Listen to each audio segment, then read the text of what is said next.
going to take a walk out into the field through the horse stalls here.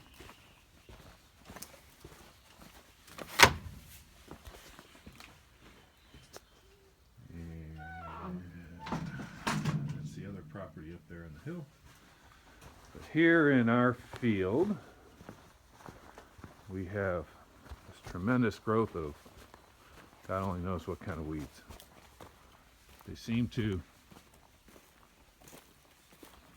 proliferate in the shaded areas underneath the tree branches. The horses don't eat it, apparently. Otherwise the stuff would be mowed down like this. And you see these. Out there is a whole bunch of this stuff here. I'm not sure what any of this is. These guys, big broadleaf items. And we got these things, they look kind of thorny. Yeah, they are thorny.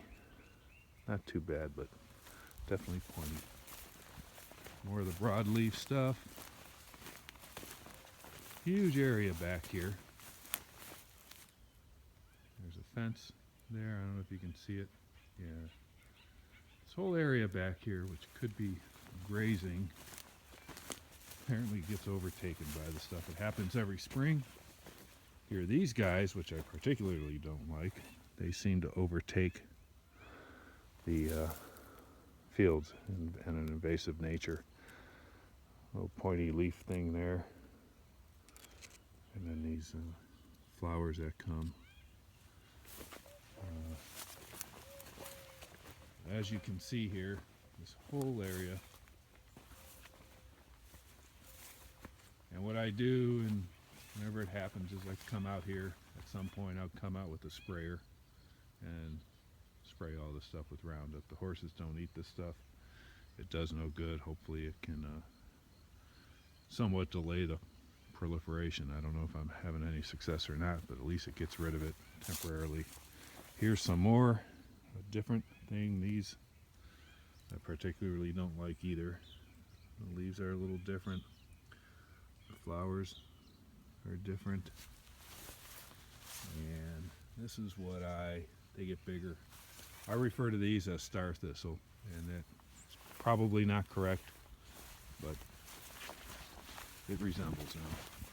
Here's another stage of the same plant. You see the yellow flower starting on that branch, and then on this branch you've got the pointiness of whatever those pods are starting.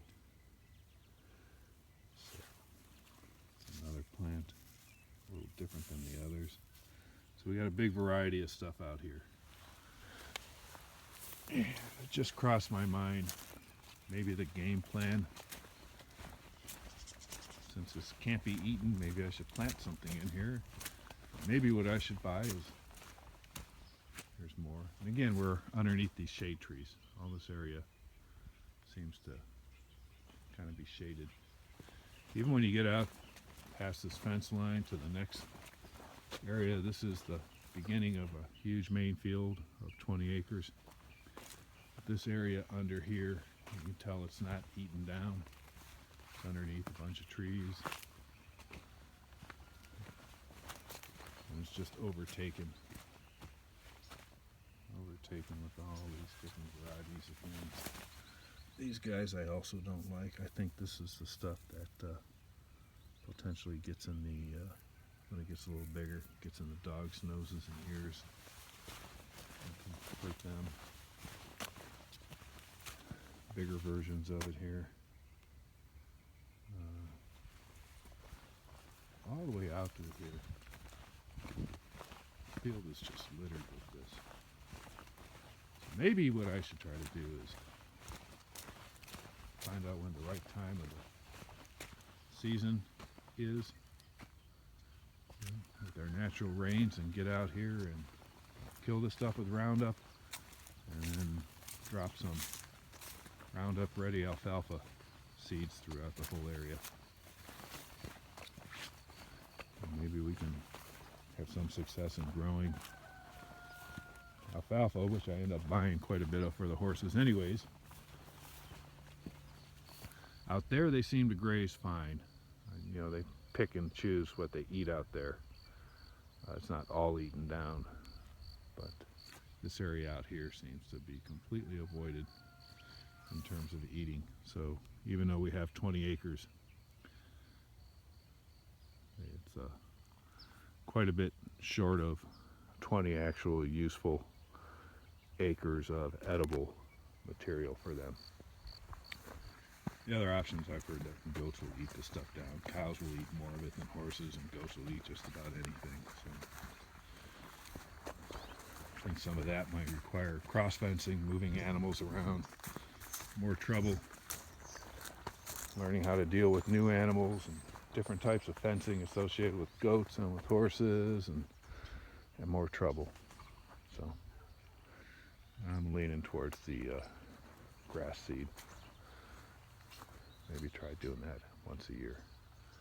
And there's a branch that came down in the winter storms this year. Branch down there that's been there for a year or two. So we've had some tree damage from the storms. All right, that's it for now. Even towards the house, you see how the grass is taken over.